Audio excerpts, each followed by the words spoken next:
அப்பா அப்பாவும் வரத்துக்குள்ள நீ வீட்டுக்குள்ள இருக்கணும். யாராலையும் என் டிரைவிங் லைசென்ஸ் டெஸ்ட தடுக்க முடியாது.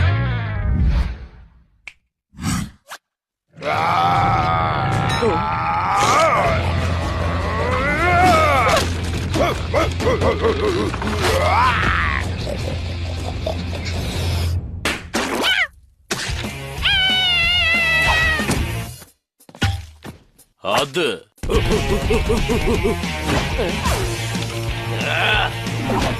இத கூட பிராடுக்கு என்ன பத்தி நல்லா தெரிஞ்சு என்ன துரத்துறான். கண்ணா, என்ன உன்னால பிடிக்க முடியாது. என்ன துரத்தி இதுவரைக்கும் ஜெயிச்சவன் யாரும் கிடையாது. சொன்னா கேளு, வேண்டாம். இப்படி சூடு. இப்படிதான் ஏர்ல பறந்து பறந்து வருவேன். முடிஞ்சா என்ன பிடிச்சு பாரு. உன்னை பிடிக்காம விட மாட்டேன். கவலை